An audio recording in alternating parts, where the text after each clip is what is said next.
I remember the morning like it happened yesterday. I woke up with my heart pounding faster than usual, my stomach twisting in knots. Today was the day I would take my first plane flight. I had dreamed about traveling, seeing the world, but the thought of being hundreds of feet above the ground in a metal tube made my chest tighten.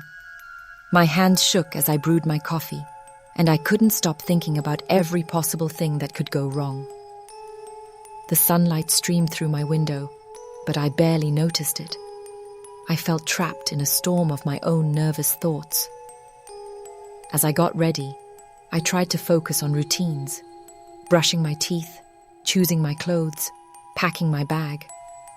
But every small action seemed monumental. I felt like I was walking on a tightrope, and one wrong step would make me fall. My friends kept asking if I was excited, but excitement was mixed with fear, and the fear felt heavier. I wondered if I was brave enough to do this, and yet, deep down, I knew I had no choice. This flight wasn't just about travel. It was about proving to myself that I could face something terrifying and survive. When I reached the airport, my hands were clammy. The crowd moved around me in slow, chaotic motion, and every announcement over the speakers made my heart jump. I tried to look calm, but my knees felt weak, my chest tight, and every step toward the gate felt like walking into a storm. The plane sat there, gleaming under the sunlight, and I realized I was about to step inside something that could change my life in ways I hadn't imagined. Boarding the plane was worse than I thought. Every step down the aisle, every person I passed, felt like everyone was silently judging me. I found my seat, fastened the seatbelt, and tried to take a deep breath, but it caught in my throat.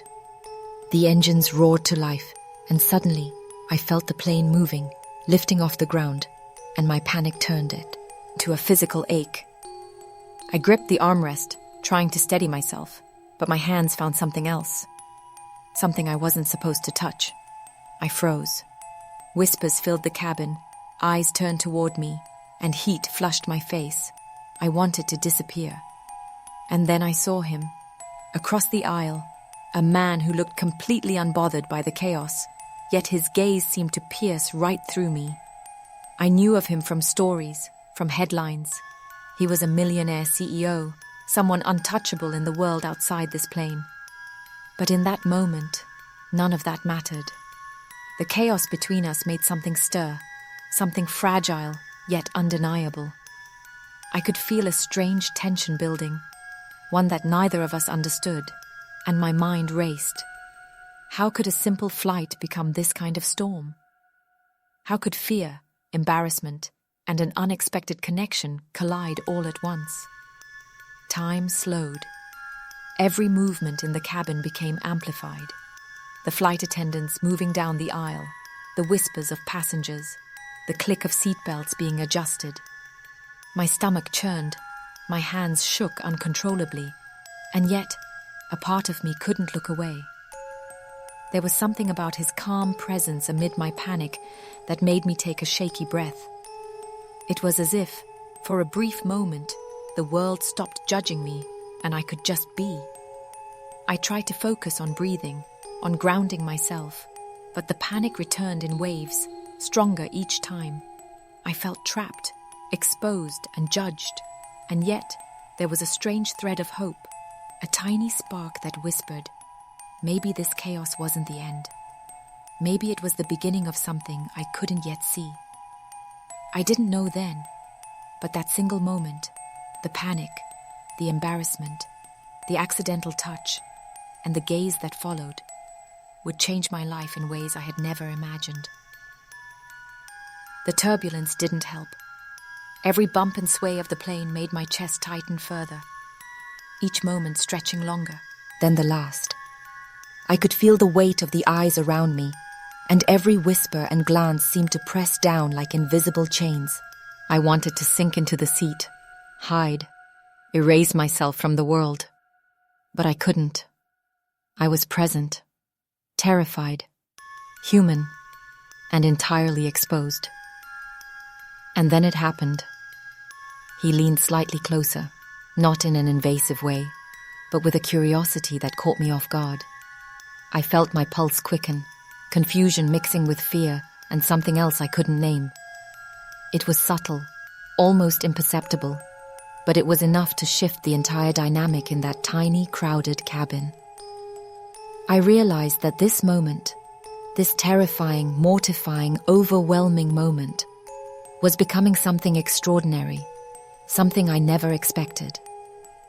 Even as my hands continued to shake and my breath came in jagged bursts, I felt a strange awareness bloom inside me. Life could surprise you in ways you never imagined, even in the moments that feel like your worst mistakes. That spark, that fleeting connection amid panic and judgment, was the start of something I couldn't yet understand, but I knew it would change me. By the time the plane began to level out, I was exhausted, trembling, and yet awake in a way I hadn't been before.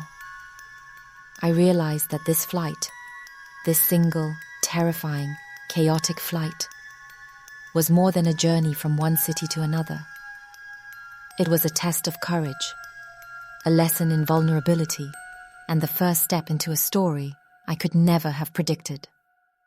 The question swirled in my mind. How could fear and embarrassment turn into something life-changing? Could one terrifying moment really become the start of a story that would shape my entire life? And as I gripped the armrest, still feeling the echoes of panic coursing through me, I whispered to myself, "This isn't over. Not yet. It's only just beginning." The minutes that followed felt endless. Every bump of the plane, every creak of the cabin sent shivers down my spine. I tried to focus on the hum of the engines, on my breathing, anything to calm myself. But the panic didn't let go. My hands still trembled, and my thoughts raced faster than my heartbeat. I couldn't stop replaying that accidental touch, that fleeting connection, and the way he had looked at me. It was confusing, terrifying, and somehow magnetic. Around me, the murmurs of other passengers grew louder. Whispers, sideways glances, subtle judgments. They were like invisible hands pressing me into my seat. I felt every eye in the cabin, imagined every thought they could be having about me. My cheeks burned with embarrassment, and my stomach churned in knots. I wanted to shrink into myself, to disappear, but I couldn't. I was trapped in this small, moving world, with nowhere to hide, and no way to undo the moment that had already happened. And then came the turbulence, sudden and jarring. The plane dipped, and my heart jumped into my throat. My seatbelt tightened across my lap, my knuckles white as I gripped the armrest. I felt tears prick at the corners of my eyes, a mix of fear and humiliation that I couldn't control. Every nerve in my body screamed at me to escape, to run, to hide. But there was no escape. Not here. Not now. I had to face it, whether I was ready or not. He leaned slightly closer again, just enough that I noticed, and I felt something stir inside me, a strange sense of calm amid the chaos. It wasn't a solution to my fear. It wasn't magic, but it was human, real, and entirely unexpected. Somehow, amid panic and embarrassment, a thread of connection had formed between us, delicate yet undeniable. I didn't know what it meant, and I wasn't sure I wanted to. All I knew was that it made me breathe a little deeper, made me feel a little less alone in that tiny, shaking world. The flight attendants moved through the aisle, their faces professional, but their eyes flicked toward me, and I could feel the weight of judgment again. I wanted to explain, to apologize, but the words wouldn't come. My panic had made me act without thinking, and now there was no taking it back. I was completely exposed, vulnerable, and aware of every mistake I had made. Yet even in that exposure, I sensed something shifting, an invisible thread connecting my fear to something larger, something I couldn't yet name. Hours felt like minutes. I alternated between trying to calm my racing heart and stealing glances at him, the man who had somehow become the unexpected center of my storm. There was power in him, yes, but there was also curiosity, a quiet attentiveness that made the world around me fade into the background. I realized that this moment, this strange mix of chaos, panic, and subtle connection, was about more than embarrassment. It was about life showing up when you least expect it, about lessons hidden in fear, about understanding courage in its rawest, most human form. At one point, my hands finally unclenched the armrest, my breathing slowly steadying, though my mind still raced. I realized I wasn't just terrified of the flight anymore. I was terrified of what this connection could mean, of how a single chaotic moment could ripple into something larger than I could control. Fear, embarrassment, anticipation, hope. They all collided inside me, making every second a storm of emotion. And just when I thought I might survive this first panic without another incident, something happened that stole my breath. A sudden jolt, a drop in the plane's trajectory, and my heart leaped into my throat. I screamed, though it was more a gasp than a sound, and my hands found him again, clinging in a panic I couldn't control. His calmness grounded me, but it didn't erase the terror.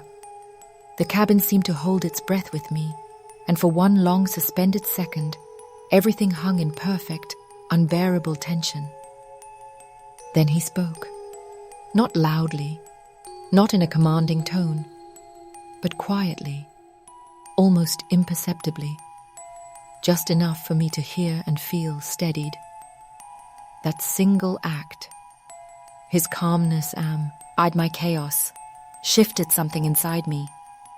My fear didn't disappear, but it changed. It became manageable. It became something I could survive, something I could learn from.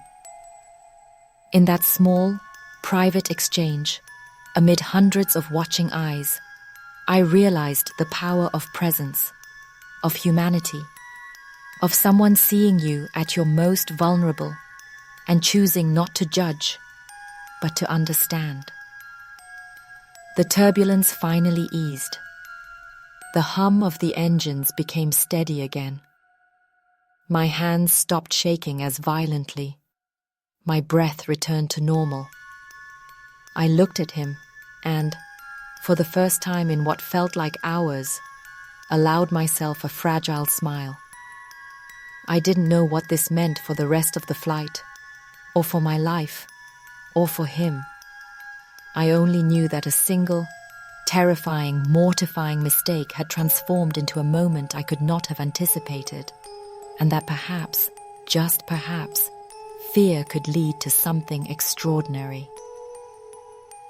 As the plane leveled and the cabin lights dimmed slightly for the flight, I realized one thing clearly. This flight wasn't just about travel. It wasn't just about a panic attack, a mistake, or embarrassment.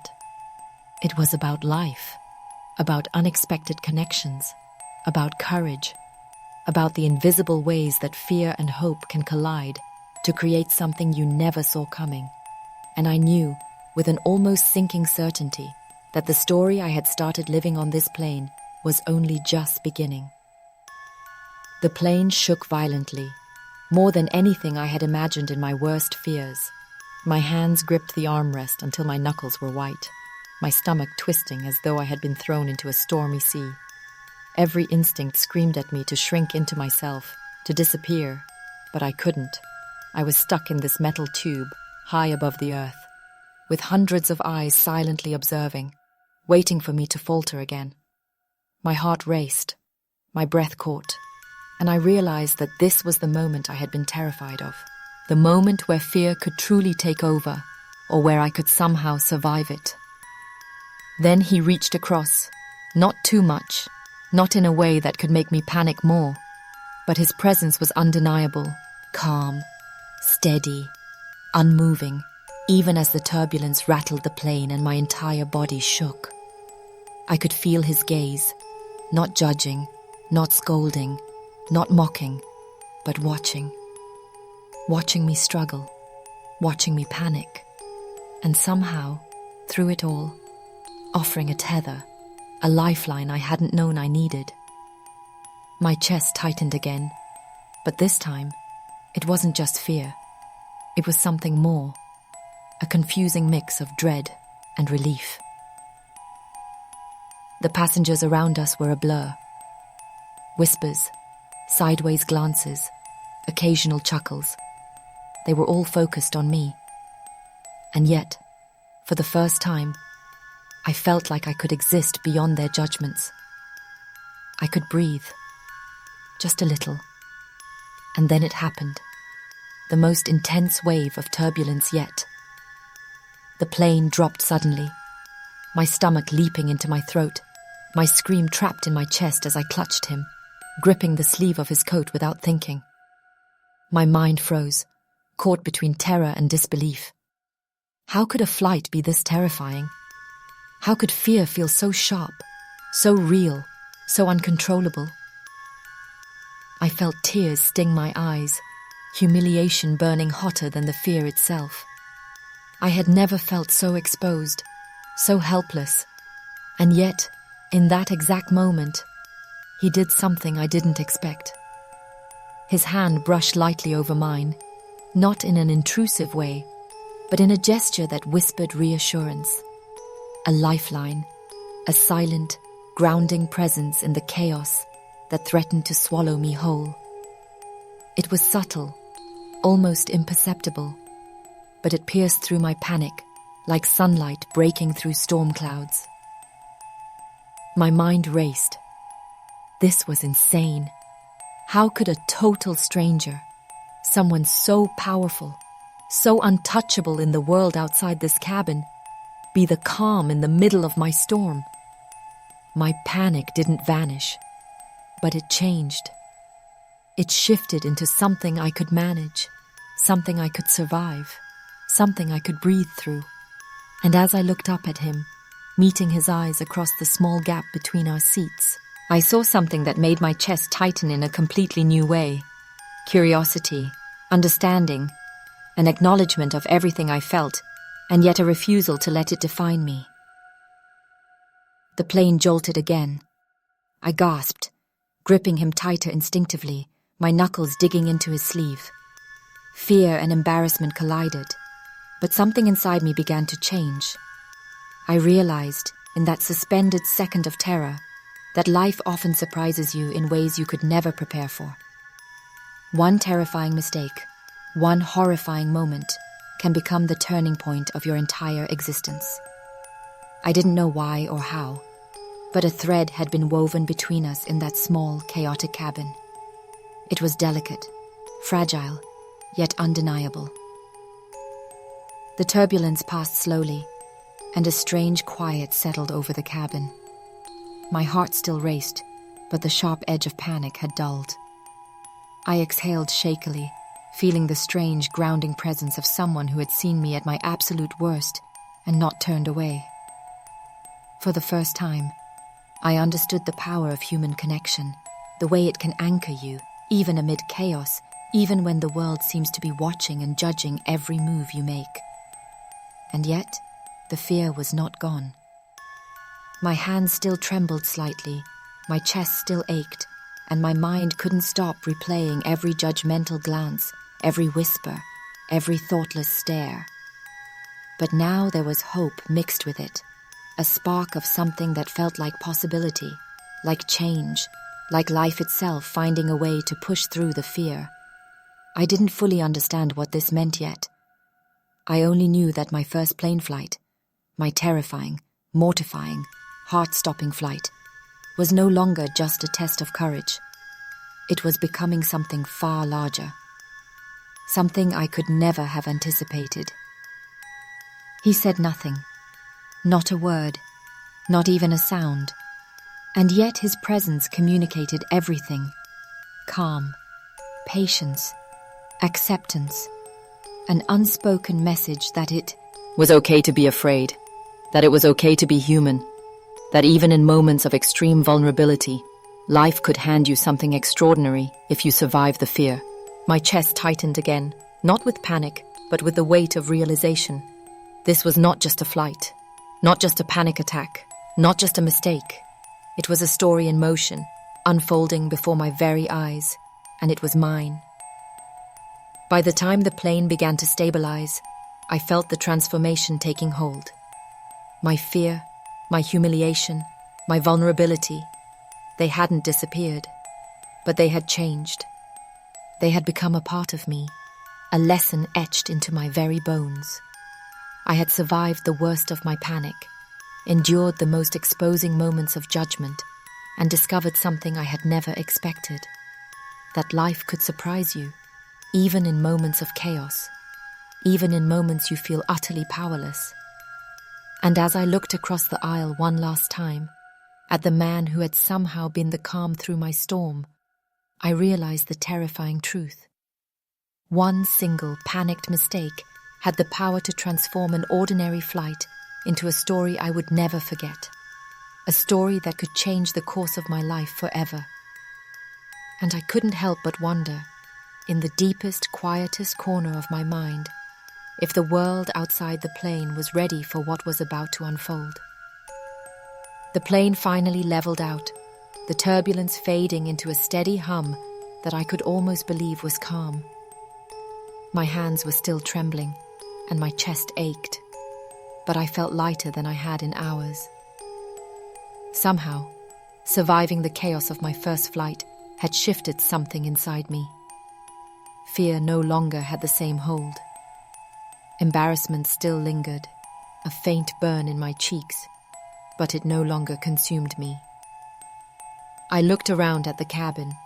Passengers were returning to their routines, scrolling on phones, chatting quietly, completely unaware of the storm I had endured. For a moment, I wondered if they even noticed, if they would ever notice. But I realized that it didn't matter. The story wasn't for them. It was mine. Every shiver, every gasp, every panic-filled heartbeat belonged to me, and it had changed me. I turned my gaze back to him. The millionaire across the aisle, calm and steady throughout, had somehow become a part of my story. He hadn't judged me. He hadn't laughed, whispered, or scolded. He had simply been there, a human presence in the middle of my chaos. I felt a strange gratitude and awe. How rare it was, I thought, to meet someone who could see you at your worst and choose understanding over judgment. Even though we barely spoke, I felt a connection I couldn't explain, a thread linking my fear to something bigger than myself. As the minutes passed, I reflected on what had happened. The panic, the embarrassment, the sudden chaos. I realized it wasn't just about me. It was about the world watching, ready to judge anyone who falters in public, anyone who is vulnerable, anyone who dares to be human in a moment of fear. How many times had people been silently condemned, humiliated, or underestimated simply because they showed fear or made a mistake? My flight was terrifying, yes, but it was also a window into something much larger. The quiet injustices and pressures that weigh on people every day, the invisible chains of judgment and expectation. I breathed deeply and let the plane's steady hum anchor me. My hands unclenched the armrest, and I felt a strange calm settle over me. I realized that life often surprises you, that fear and vulnerability can open doors you never imagined. One terrifying mistake, one chaotic moment, had shifted my world. It had forced me to face judgment, embarrassment, and fear, and in doing so, had given me something extraordinary, a lesson in resilience, a glimpse of courage, and a spark of unexpected connection. As we approached our destination, I felt the plane beginning its descent. My heart pounded, not with panic this time, but with anticipation. I knew that stepping off this lane would mean returning to my normal life, but it would not be the same life I had left behind that morning. Something had shifted inside me, something I couldn't undo. The fear, the vulnerability, the moment of connection, all of it had become a part of me, a story I would carry forever. I thought about the world outside the plane, about the people who judge too quickly, who punish fear and vulnerability, who fail to see the humanity in one another. My experience wasn't just a personal ordeal. It was a reflection of the quiet, often invisible injustices that touch countless lives. And I realized that stories like mine, stories of panic, fear, and unexpected human connection, have the power to open eyes, to challenge assumptions, to remind people that courage isn't the absence of fear, but the ability to face it and move forward. I took one last look at him across the aisle. No words passed between us, but the understanding lingered. This flight, terrifying as it had become a turning point. I had been exposed, humiliated, and utterly vulnerable. And yet, through that vulnerability, I had discovered resilience, courage, and the extraordinary capacity of human connection. Stepping off the plane, I felt the ground beneath my feet, and the weight of my experience settle into me. The panic had ended, but the lessons remained. I had survived fear, embarrassment, and judgment. I had glimpsed the power of understanding, compassion, and silent support, and I knew that life would continue to surprise me in ways I could never predict. I walked through the airport, my steps steady, my chest lighter, my mind alive with reflection. I thought about how often people are judged for their smallest mistakes, how often fear is met with scorn rather than understanding, and I realized something important. Moments of vulnerability are not failures, they are opportunities. Opportunities to connect, to learn, to grow, and sometimes to experience something extraordinary when you least expect it.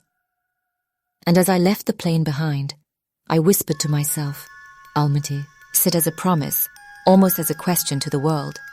How many moments of fear, panic, or vulnerability could lead to the most unexpected and life-changing connections? If only we dared to face them. If only we allowed ourselves to be human. That day, I learned that courage isn't about being fearless. Courage is about surviving your worst moments, about discovering strength in chaos, and about recognizing the extraordinary even in the most terrifying experiences. My first flight had been a test, a panic, a disaster. And yet, it had also been the beginning of a story I would never forget. A story that reminded me, in the most shocking and emotional way, that fear and vulnerability are not weaknesses. They are the very things that can make life unforgettable. Even as I walked away from the plane, the adrenaline hadn't fully left me. My legs felt wobbly, my heart still a little jumpy, but there was a strange clarity settling over me. I couldn't stop replaying the flight, the panic, the embarrassment, the way my hands had trembled, the way he had silently steadied me, and the whispers and glances that had made me feel like the world was watching my every move. It was overwhelming and exhausting, but in that exhaustion, I felt alive in a way I had never known. I thought about the people around me, the passengers who barely noticed, the flight attendants moving with practiced calm, the whispers of judgment that had made my cheeks burn.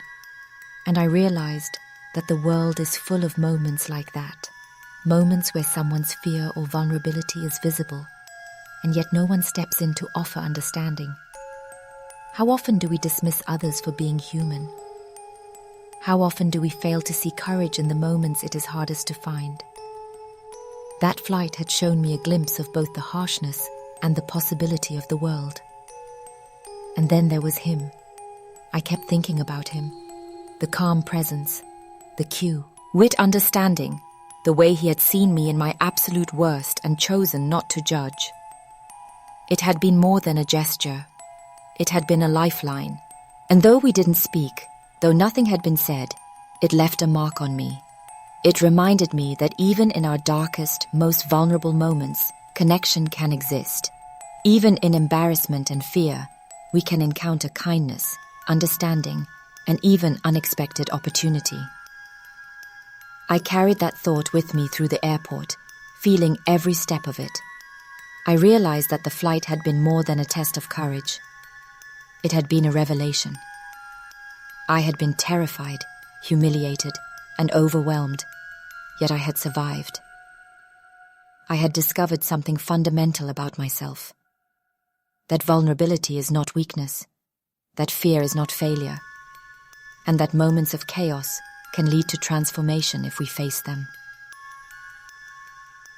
By the time I collected my luggage, I felt a quiet pride settling in me, a sense that I had been through something extraordinary. The panic, the judgment, the accidental mistakes, they had all led to a profound awareness. Life is unpredictable, messy, and sometimes terrifying. But it is also beautiful, and it is in those moments of vulnerability that the most meaningful experiences can occur.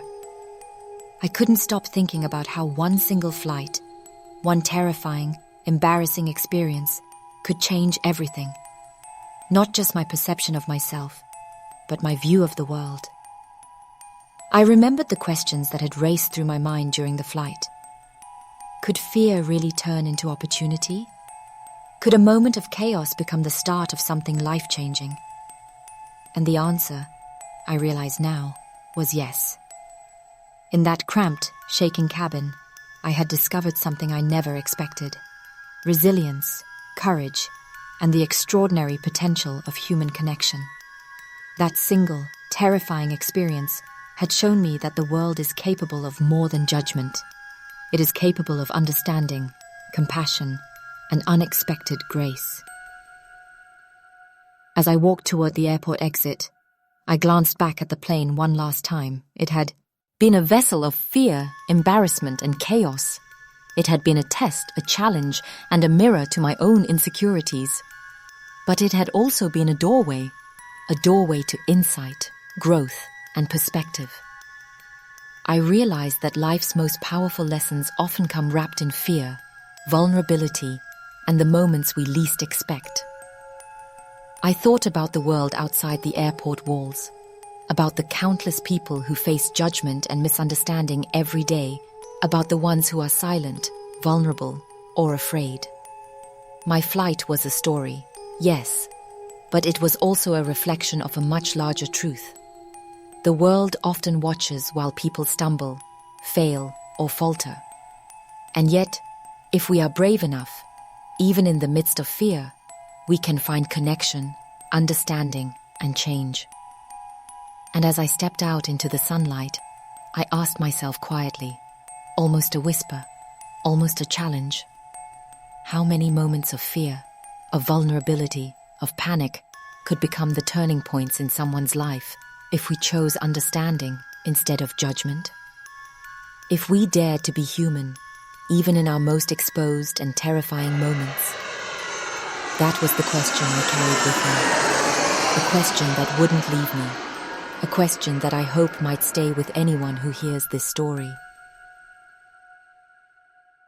That day, I learned that courage isn't about being fearless. Courage is about showing up, even when your heart is pounding, your hands are shaking, and the world feels like it's watching and judging. Courage is about surviving, learning, and allowing yourself to grow from the moments that scare you the most. My first flight had been terrifying, humiliating, and utterly overwhelming. But it had also been transformative. It had been a story of fear, vulnerability, resilience, and unexpected connection. And in the quiet moments after stepping off that plane, I understood something I will never forget. Life doesn't always wait for us to be ready. Life doesn't always give us comfort or control. But it does give us moments.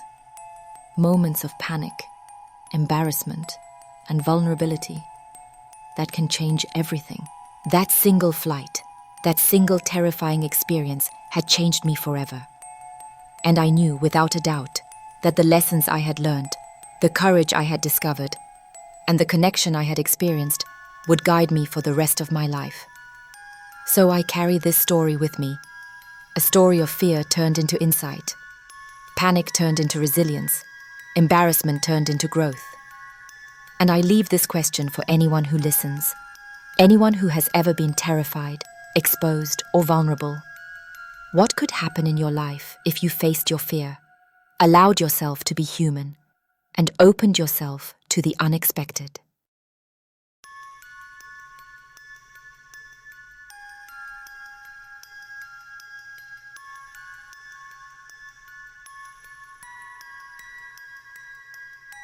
I never thought one flight would destroy my whole sense of safety. The moment the plane doors closed, something inside me broke, and I couldn't breathe anymore. My hands were shaking so badly that I grabbed the armrest beside me without even looking. And that one small mistake changed everything. People around me stared like I had done something awful, like I didn't belong there. But the man sitting next to me, he looked at me in a way I didn't understand, calm, serious, almost like he knew exactly what was happening inside me. I had no idea he was a powerful millionaire, someone people whispered about with fear and respect, and yet, in that loud, crowded plane, he was the only one who didn't judge me. I was terrified, sweating, trying to hide my panic while everyone around me kept whispering and watching me like I was a problem. But he didn't move, he didn't look away, and I didn't know that this one moment, this one horrible, shaking, breathless moment would tie our lives together in a way I never expected. I'd never thought a single moment could split my life into a before and after. But the truth is, it happened the second I stepped onto that plane. Even now, when I close my eyes, I can still feel the cold metal of the aircraft door brushing my arm as I walked in. It was my first flight ever, my first time leaving the ground, and somewhere deep inside, something was already trembling. It started slow, like a soft warning, but soon it felt like my whole body was whispering, "You're not safe." I tried to shake it off, tried to breathe like everyone else around me, calm and normal, but the lights above me seemed too bright. The air felt too thin. My heartbeat was loud enough that I could feel it in my throat. And even before the doors closed, I knew I was not ready for this.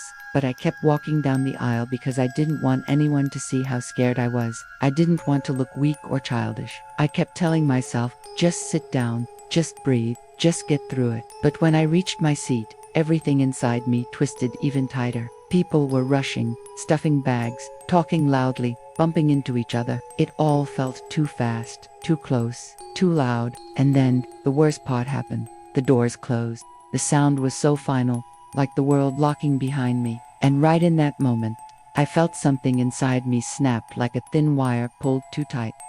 My chest tightened, my breath broke, my hands started to tremble uncontrollably. I didn't want to make a scene, I didn't want to cry, but fear doesn't listen to you when it comes. It just takes you.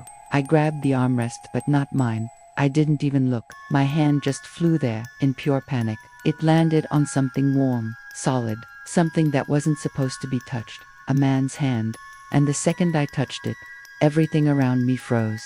People stopped talking. A woman across the aisle widened her eyes. A flight attendant paused mid-step like she wasn't sure what she had just seen. It felt like the entire plane had suddenly turned its focus onto me.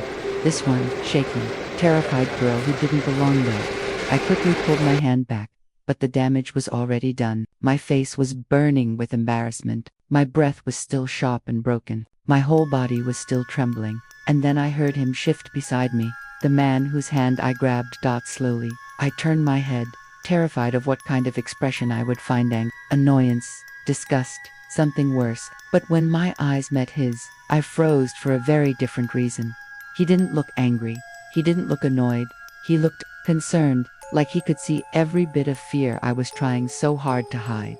His eyes were steady, calm, and far too observant. It felt like he was reading my whole soul in 1 second. I looked away quickly, embarrassed. But something about his expression stayed in my mind.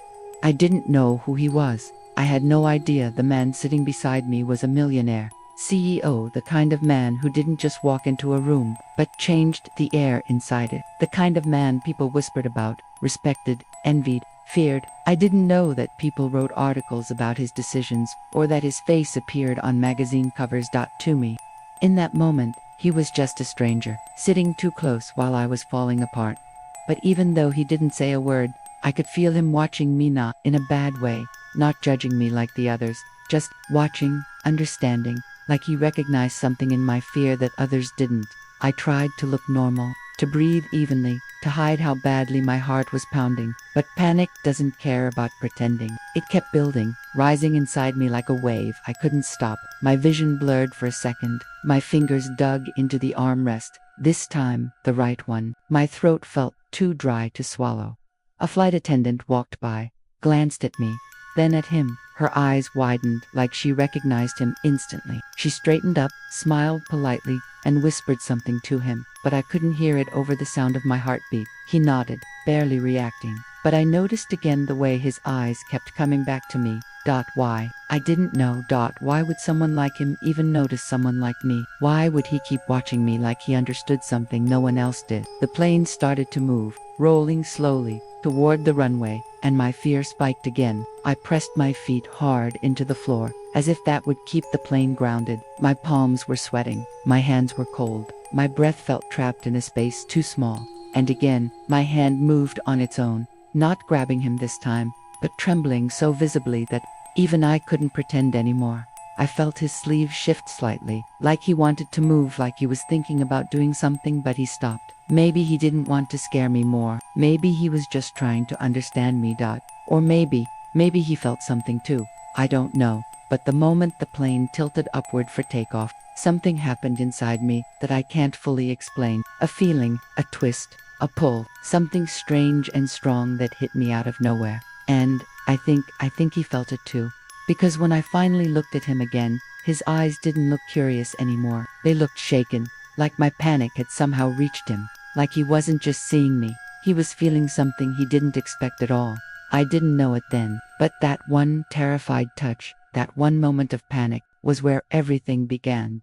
Everything. I kept telling myself the worst part was over, that the plane had already taken off and nothing else could go wrong. But the truth is, the real fear doesn't hit you when the plane rises. It hits you when there's no way out anymore. When you realize you're stuck in the sky with no escape, no control, and nowhere to run from your own mind. The plane leveled out, but inside me, everything was still clicking, spinning, shaking. My breath came in broken pieces. My fingers were cold, my stomach hurt, my throat hurt. I tried to look normal, but my body was betraying. Every tiny cell was inside. The overhead bin mattered. The hum of the engines felt 10 times louder than it should. And then the crack of the machine. The man was speaking. The man whose hand I grabbed. The man whose eyes saw right through me. He didn't speak. Not a single word. But I felt the energy moving through my body. It was soft, almost weightless, but enough to make my heart stop for a second. I kept my eyes closed, pretending not to notice. But somehow, his presence felt heavier now, not threatening, just impossible to ignore. People around us kept sneaking glances at him, whispering behind hands, nudging each other, recognizing him, and every time I caught someone staring, my face burned because I knew they also remembered what I did, the way I grabbed him, the way I panicked, and yet, he hadn't moved away from me. Not an inch. That scared me more than anything. Because why? Why would someone like him, someone powerful, someone respected, sit so close to someone falling apart? A flight attendant came by again, smiling nervously. "Sir, is everything all right? Do you need anything?" Her eyes were really asking. "Do you want me to move this girl away from you? Is she disturbing you? Do you want me to fix the problem sitting beside you?" But before she could finish the thought, he nodded once, calm and firm. "Yes," he said softly. Just that one word, but it carried weight, a voice that made you stop. The flight attendant nodded, backed away, and disappeared down the aisle. I stared straight ahead, pretending I didn't hear, pretending I wasn't shaking, but inside, something twisted, something confused and emotional. Why didn't he send me away? Why didn't he ask for space? Why didn't he react like the others? Why was he staying? I pressed my palms against my knees, trying to ground myself, but the panic wasn't leaving. It was building, crawling up my spine, sitting heavy in my chest. I closed my eyes for a second, hoping for even one calm breath, but when I opened them again, I noticed something strange. He was watching me, not staring, not judging, watching, concerned, focused, like he was trying to understand something. And then, quietly, he moved his arm slightly closer, not touching me, not crossing any line, just closer, almost like he was telling me, "You're not alone." I didn't know how to feel about that. A stranger, a powerful man, someone who could snap his fingers and make people jump, and yet here he was, sitting beside a trembling girl he didn't know, watching her fall apart, and for some reason, he wasn't annoyed. He seemed almost affected. The panic hit me again, sharper this time. My breath caught in my throat. My hands shook harder. I pressed them into my thighs, but they slipped because of how sweaty my palms were. My vision blurred for a second, and I leaned back into the seat, trying to hide the fact that I couldn't breathe. That's when the plane hit the first bit of turbulence. A small bump, barely anything, but to someone already terrified, it felt like the whole world tilted. My chest locked instantly. My breath stopped. My nails dug into my skin, and without meaning to, my hand moved again. This time it didn't land on his hand, it landed on his sleeve. Soft, light, unplanned. But the moment my fingers touched the fabric, he tensed, not in anger, not in annoyance, but in surprise. Like he wasn't expecting me to reach for him again, like he didn't understand how deeply I was drowning in fear. I pulled my hand back fast. "I'm sorry," I whispered under my breath, so quiet it barely counted as a voice. He didn't answer, not with words, but something happened. Something I didn't expect. His arm, which I had touched a second ago, didn't move away. If anything, it shifted closer, not enough to invade my space, just enough that if my hand trembled again, I wouldn't reach empty air. And somewhere inside me, something cracked open, something emotional, raw, confusing, because I didn't understand why he was doing that, why he was letting me cling to him like that, why he didn't look tired or bothered, why he looked invested. The turbulence passed. But my panic didn't. My whole body felt tight and electric, like I was vibrating from the inside out. The ceiling lights flickered softly, and for a moment I saw his profile, the sharp jaw, the calm eyes, the slight crease between his brows as he watched my breathing. And that's when another realization hit me like a punch. He wasn't looking at me like a stranger looks at someone causing trouble. He was looking at me like someone who couldn't look away, even if he tried.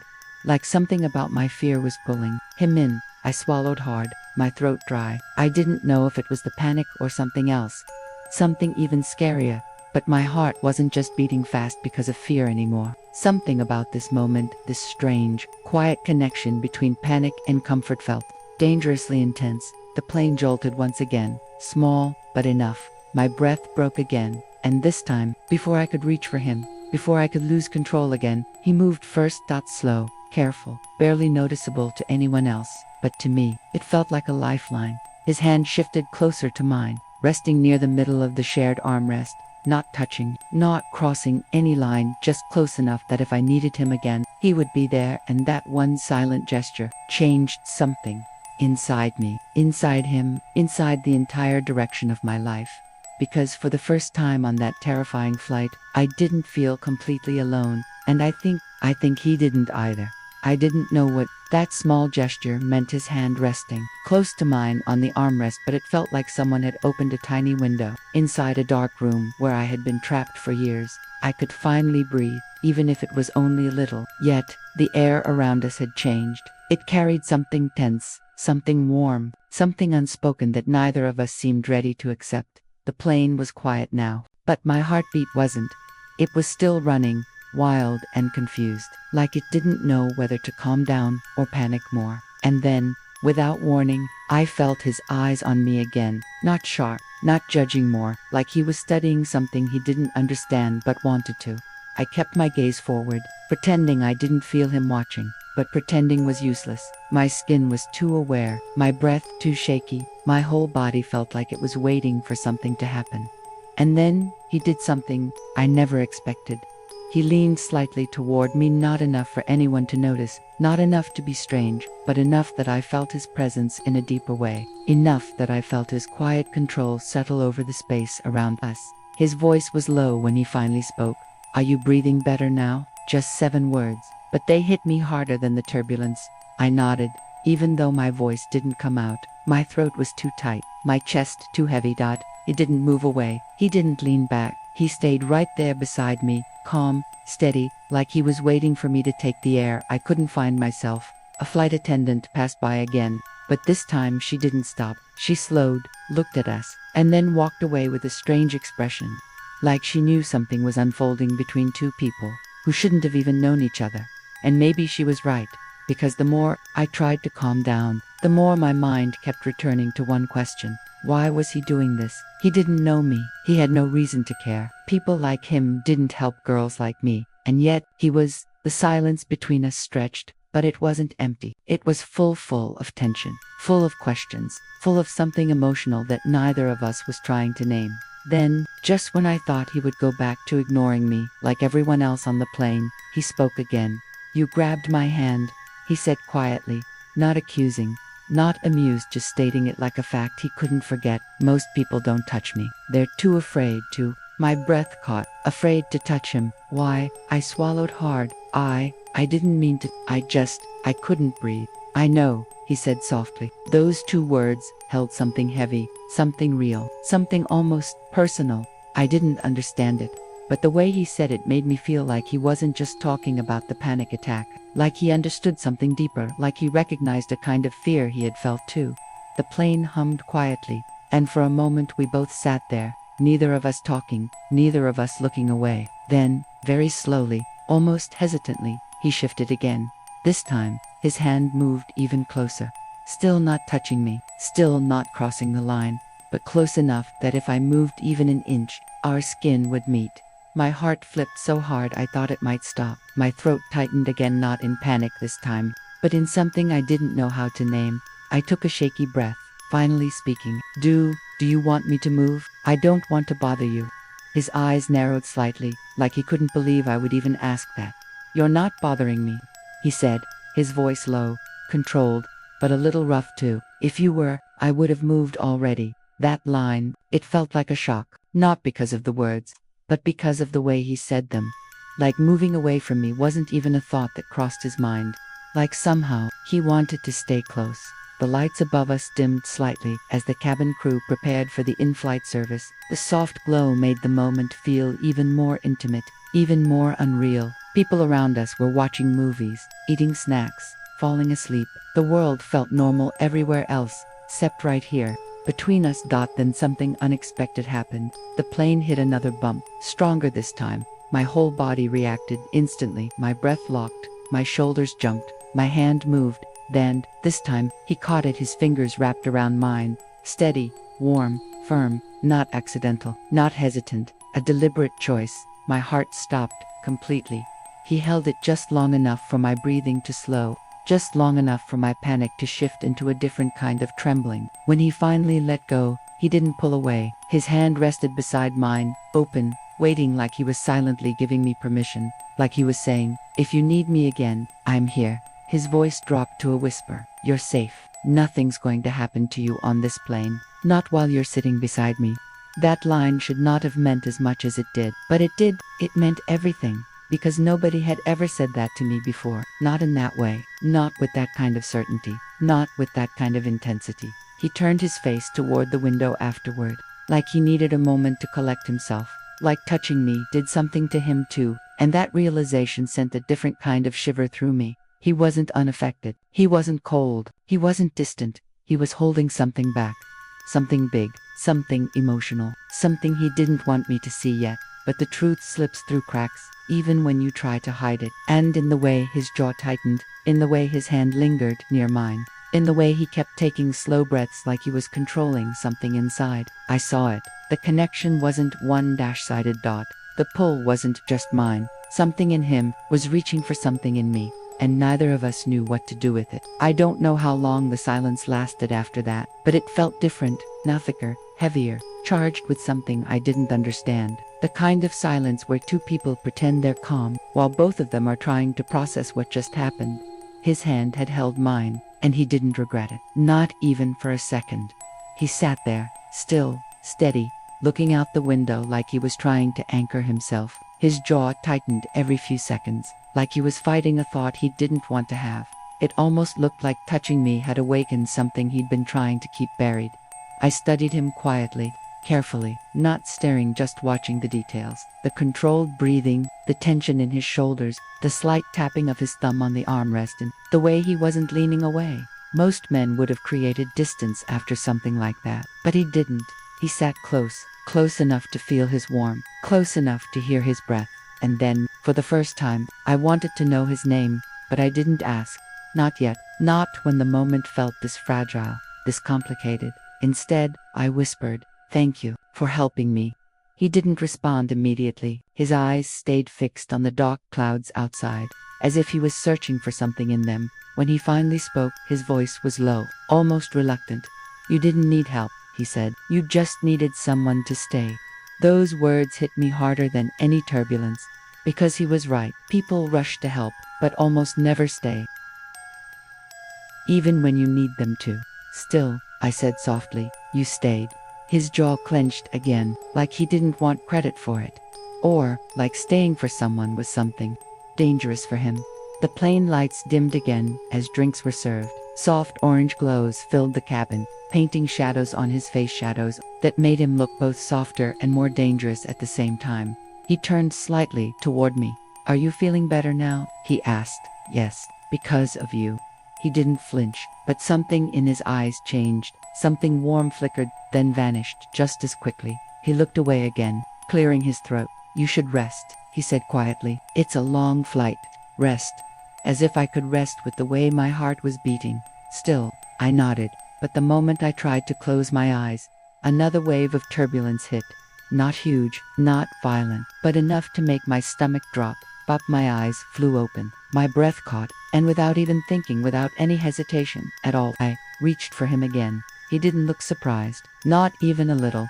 He caught my hand instantly, like he'd been waiting for it, his fingers wrapped around mine with that same firm warmth. But this time, there was no trembling in his grip. He held my hand like it was natural, like it was the right place for it to be. My voice cracked. "I'm sorry, don't apologize," he said quietly. "Just breathe." So I breathed, slowly, shakily, and the whole time, he didn't let go. Not when the turbulence stopped, not even when the cabin returned to silence. He held on, as if he didn't trust me to stay calm alone. Finally, he exhaled and said, "You're afraid of flying." "Not just flying," I whispered, losing control. He looked at me then, really looked. His eyes softened in a way I never imagined they could, like something in my answer had broken through a wall inside him. "I know that feeling," he said. A chill ran down my spine. "How?" I asked, almost afraid of the answer. But he didn't answer, not that question. Instead, he gently loosened his grip, but didn't let go. "I shouldn't have let you sit alone," he murmured to himself. "You didn't deserve to panic like that." My breath hitched. Why did he care this much? Why did it matter to him? I gathered my courage and whispered the question I'd been holding inside. "What's your name?" His fingers froze around mine. His shoulders went stiff. He stared straight ahead, like the simple question had struck a nerve. And for the first time since I met him, he looked uncomfortable. Not shy, not annoyed. Uncomfortable. After a long moment, he finally spoke. "It doesn't matter." "Yes, it does," I whispered. His jaw tightened again. "Not right now." I frowned softly. "Why not?" He let out a slow, heavy breath. "Because knowing my name," he paused, struggling, changes things. Changes things. "How? Why?" Before I could ask, the plane lights flickered on me for a second, but it was enough to make everyone murmur. I tensed again. My heartbeat spiked. My hand tightened around his instinctively. And this time, he didn't just hold my hand, he lifted it slowly, bringing it slightly closer to his chest. Not romantic, not dramatic. Protective. Like shielding me from the fear. "Look at me," he said softly. I turned. His eyes were steady, grounding, intensely focused on mine. "You're safe," he whispered again. "I'm right here." His voice was so calm that, for a moment, the fear stopped winning. The panic loosened its grip. The world steadied again. And then, sir, a flight attendant stopped beside us. He dropped my hand instantly, not gently, not slowly, immediately, like he didn't want anyone else to see. Is everything all right here? She asked. He cleared his throat. Yes, she's fine. The attendant gave me a careful look. Are you sure, ma'am? I forced a small nod. Yes, I'm okay. But the attendant didn't move. She kept studying him. Her eyes narrowed slightly, like she recognized him, like she had seen him before. Okay, she finally said, but her voice held suspicion. She walked away slowly, glancing back twice. My chest tightened. Why did she look at him that way? Who was he? He leaned back in his seat, his expression carefully blank again, a mask slipping into place, something cold returning to his eyes.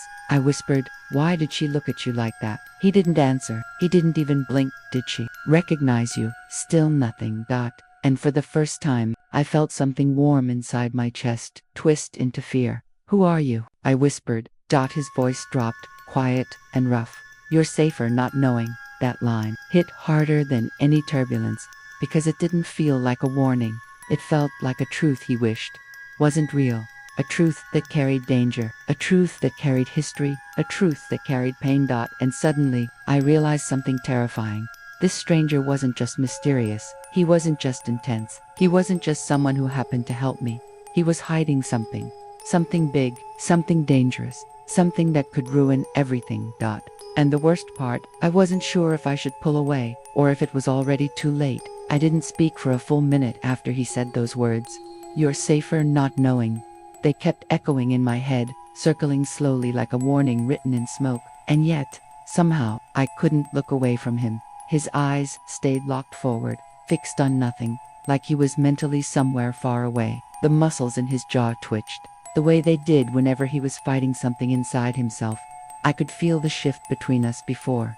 He was tense. Now, he was guarded, walls climbing up around him, one by one. I swallowed. Does that mean I'm in danger? His eyes flicked toward me, just once, fast, sharp. Then he looked away again.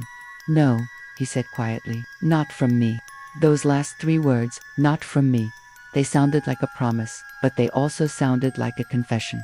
He leaned back in his seat, rubbing his thumb across his palm the way people do when they're trying to calm themselves. I watched him silently, and the more I watched, the more I realized something strange. He wasn't trying to scare me. He was trying to protect me from something, but what? I took a slow breath and whispered, you know you can tell me. He didn't respond, not right away. Instead, he took a long, deep breath, one that felt like he was drowning and forcing himself to surface. He closed his eyes for a moment, and when he opened them again, he finally turned to face me fully.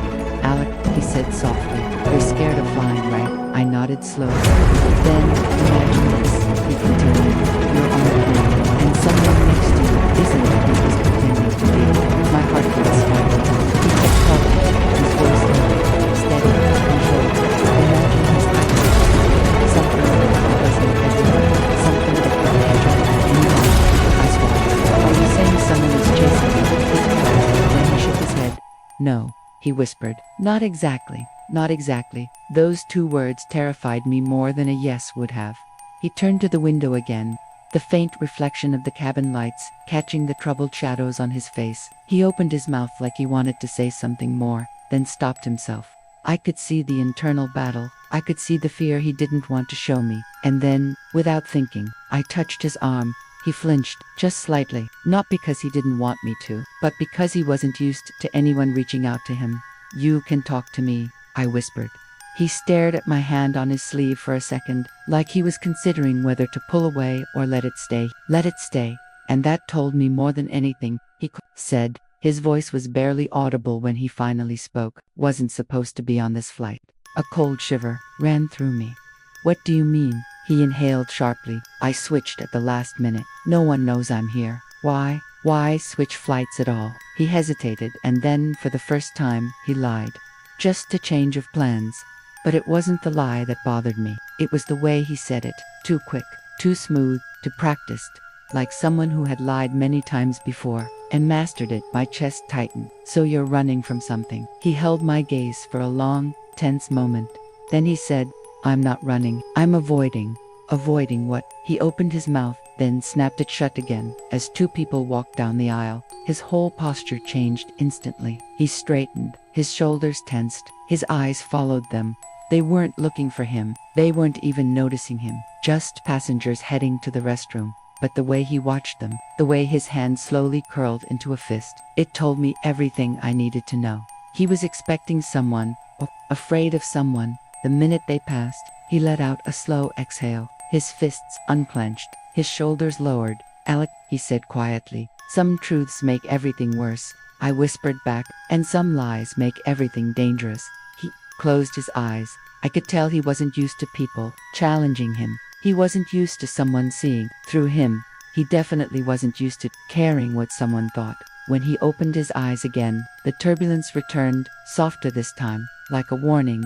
My breath hitched. The plane dipped slightly, and instinctively, I grabbed the armrest. He noticed instantly, before I could pull away. His hand moved fast and covered mine again. Same warmth, same steadiness, but this time, something different coated his voice, something protective.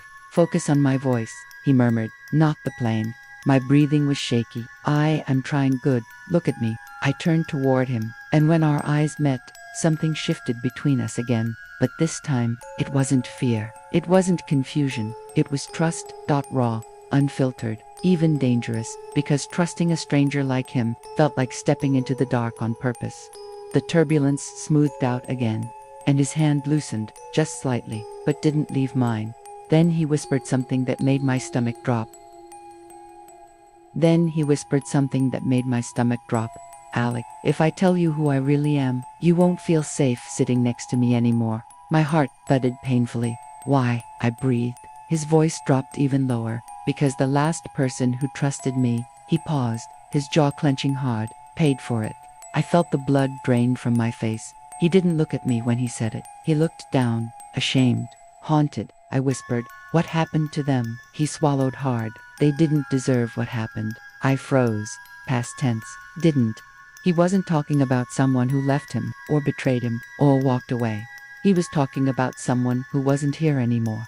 Someone who suffered because of him. My voice cracked. "Was it your fault?" For the first time since I met him, his expression broke. Just a flicker. A flash of pain. Quick but real. "Yes," he whispered. "It was." And that moment, that confession, hit me harder than any fear of flying ever could. Because suddenly, I wasn't afraid of the plane anymore. I was afraid of the truth sitting next to me. He leaned back, eyes closing for a second, his breathing uneven. "I shouldn't have helped you," he murmured. My heart twisted. "Then why did you?" His eyes opened, dark, intense, completely unguarded for the first time. "Because you looked like someone I couldn't walk away from." I felt the breath leave my lungs. He held my gaze, silent, still, deadly honest. And then, before I could speak, a loud announcement crackled through the speakers. "Ladies and gentlemen, due to an unexpected situation, we must request all passengers to remain seated." The cabin murmured in confusion. He didn't. He went stone still, like he knew exactly what was coming. And that's when I realized something terrifying. Whatever or whoever he was avoiding might be on this plane. I didn't sleep for even a second that night. Not after everything that happened on that plane. Not after the secrets he revealed. Not after the things I wasn't supposed to hear or survive. And definitely not after the truth I learned once we landed. When the wheels touched the runway, I felt a strange mix of relief and fear, like I was safe. But only for a moment. People rushed to grab their bags, pushing, whispering, doing all the normal things passengers do. But he didn't move. He just sat there, perfectly still, as if he knew stepping off that plane would change something forever. His jaw was tight, his eyes locked on the seat in front of him, breathing slow and controlled like he was preparing for war. And then, he turned to me. There was a softness in his eyes I hadn't seen before, a softness that almost terrified me more than the danger. "Alec," he said quietly, "you can walk away now. You should." I didn't. I couldn't. Not after everything he did to keep me calm. Not after the way he protected me. Not after the fear he carried alone. So I shook my head. "I'm not leaving you." He let out a breath. One of those breaths that sounded too heavy for one person to carry. Then he stood up, slow, cautious, every single movement tense and calculated, like he wasn't just getting off a plane. He was stepping into a trap. We walked out together. The minute we entered the terminal, he scanned the crowd with the eyes of someone who had enemies, real ones, not angry ex-partners, not jealous business rivals, people who truly wanted him gone. I stayed close behind him. I didn't even realize how close until he gently pulled me behind his arm. When two suited men walked past us, they weren't looking for him, but he didn't know that he didn't trust crowds. He didn't trust public spaces. He didn't trust safety the way normal people do. Only then did I understand the weight of what he carried. We made it outside the airport.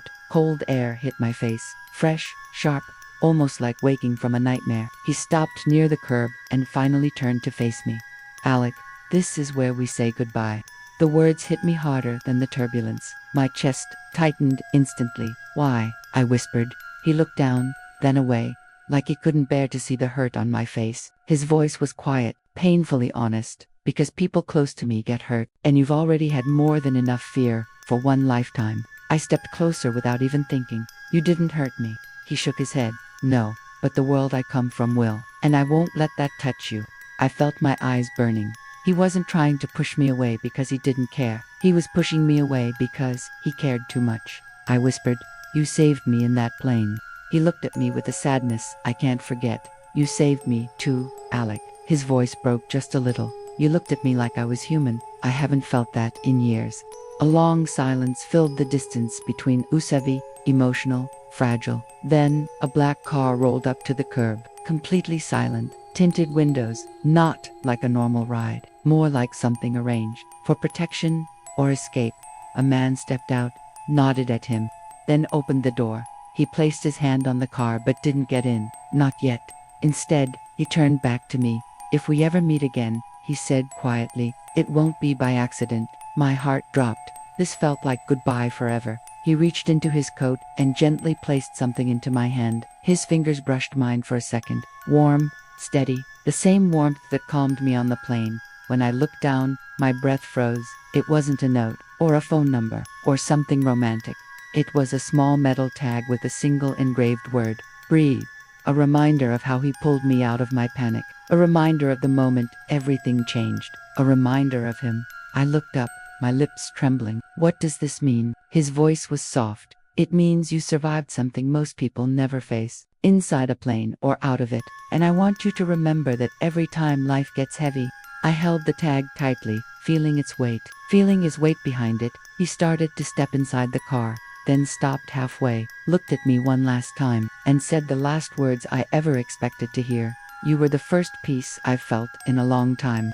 The door shut, the car pulled away, and just like that, he was gone. No address, no contact, no promise, just a tag and a memory that felt too big for my chest. I stood there in the cold airport air, tears in my eyes, trying to understand how a stranger could enter my life in panic and leave in silence, yet change something so deeply inside me.